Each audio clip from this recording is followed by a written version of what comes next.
All right, folks, this is some things that I wish I knew when I wasn't starting. Right, I've been on teams that they predicted that I was going to be the captain of my varsity high school team as a freshman. That didn't happen, but these are some helpful things that I wish I knew along the way that would have taken my game to the next level. The first is adopting an effortless mindset. So I think you want to kind of shift. Let's say you don't start right now. I think you want to shift your focus to your personal to the question you should ask yourself is, what things have I done today that are going to make me a better player? And whether or not you start, I think that shouldn't be the focus. I think if you're learning and growing your skills in your game every day, that's going to make it so it doesn't matter if you're starting. You could hop into if your training is very smart, then you could hop into a game with players much older than you and still be super competitive. So I think that should be the real goal is, am I playing and training better or smarter than I was the day before, right? You can only run your own race, right? Because think about it this way: if you're starting, you may not be focusing on your personal development as much. Like, you could say to yourself, "Oh, I'm like the best player. I'm one of the best players on my team, and everything I'm doing is good. Like, everything I'm doing is all I need to be doing just because I'm starting." And this way, you're gonna sabotage yourself just with a little bit of success, because you're gonna say, "Well, I don't need to train harder. I don't need to train smarter. I don't need to learn as much." So I think it's actually an advantage if you're not starting, because that means you're still pursuing knowledge and you're still pursuing skills development and skills work. So I think that could be an advantage. Um, if I wasn't starting, the thing I would do is keep the ball up during the whole game, right? If you think about a game is 45 minutes, right? 45 minutes, half, 45 minutes. With 45 minutes, you could get between 4,000 and 6,000 touches easily, right? Easily with that many, with 90 minutes, right? And if a coach said, "Oh, I want you to focus on the game," you could say, "Oh, well, just say Coach Andrews said if I want to get into the game that I need to sharpen my touch and I'm going to juggle on the sideline." Because if I was a coach for a team, I don't even want any of my players sitting. I want their touch to be sharp.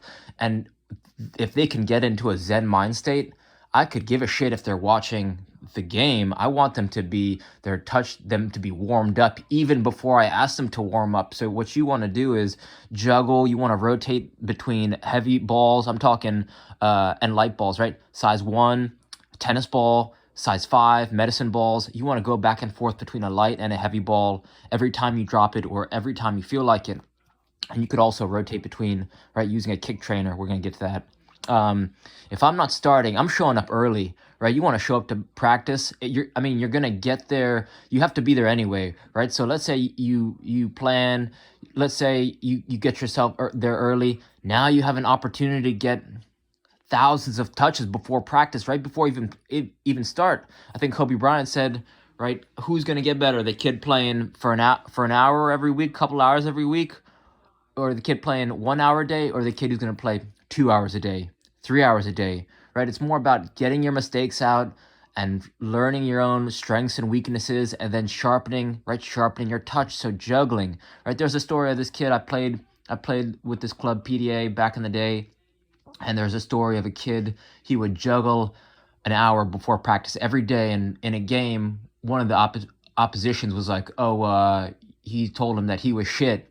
And then the kid asked him, "Oh, you think you're so good? Where are you going to school?" And this is the year before he entered his freshman year of college, and he said Harvard, right? So I'm not saying that Harvard's the best club in the world, but it kind of shows like you gotta practice your craft and get joy out of practicing. So juggling is a super important skill to just practice, and that's gonna grow and sharpen your touch and grow your game. Um, Another benefit is that if you show up early to practice, right? When I was practicing, there'd always be older teams, there'd be younger teams, but there'll always be older teams. And if you start, if there are older players, the best players in the world are gonna juggle. If there's a younger player, he's gonna juggle with them. And if they ask, right, if I was a player and a younger player comes up to me, I'm going to juggle with him because I know he wants to get better and I'm getting better too. It's not going to take away from my training to juggle with someone younger than me or someone looking to learn. Even if they're not the best, I'm going to go out of my way to try and make you better. That's just who I am. That might not be the same with everyone, but I think the best players are always playing and don't care, if someone wants to learn with them. So, right, let's say your practice ends. Let's say your practice is from 4 to 5, right? Or 4 to 5:30. And you get done, and let's say there's an older team practicing. I would try to warm up with them. You want to warm up with them and then see if you can get into the game. Maybe they're short players. Now you have the opportunity to train with an older team. Now the speed of play is going to be maybe a little bit faster. Players going to be more physical. And if you can hang with the older players, then when you get down to your age group, you're going to be that much more competitive because you're going to see how you could maybe play smarter, play better, and be more aggressive, be more physical, and just since you've been playing at a raised level, when you go down to your age group, in theory, you're going to, be able to be more competitive and be more dominant. The next thing, if I wasn't starting, there's this phrase that goes, there's diamonds in your backyard. Diamonds are places where you could spend some time and really develop yourself as a player and as a person, right? Is there karate studio, taekwondo, Muay Thai, right? All these different things that you might have access to in your town that you haven't taken advantage of for whatever reason, right? Pilates, Cristiano Ronaldo, he posts all the time on his Instagram about the benefits of Pilates. Kickboxing, Zlatan Ibrahimovic, right? Big kickboxing practitioner. Is there back in the day, all football players, American football players used to have to take ballet and gymnastics, right? Because it has to deal with strength, body control, movement. So, if you have a world-class, if there's a track coach at your local high school or local college, you could just email them. They have their public email right on the university's website. Is there a gym in your area with a sauna, right? There are tons of benefits from sauna use, even for a few minutes a day that could be on the way, from home or from your work. So these are just a couple options of how you can grow your life. And all these things, in theory, will help you become a better mover, become a better ball striker, going to help develop some core strength that you can start to grow your confidence, grow your awareness of yourself, and help you on the field. Even boxing, right? There's tremendous crossover from boxing in terms of conditioning, in terms of quick feet, in terms of just building confidence, right? Building toughness and resilience. So those are some things that you could check out. Some more technical things are, right? It took me 27 years. I didn't find this out for 27 years. How to breathe. You breathe thousands of times a day, right? How could you learn how to breathe? With the TED Talk with Dr. Vranich.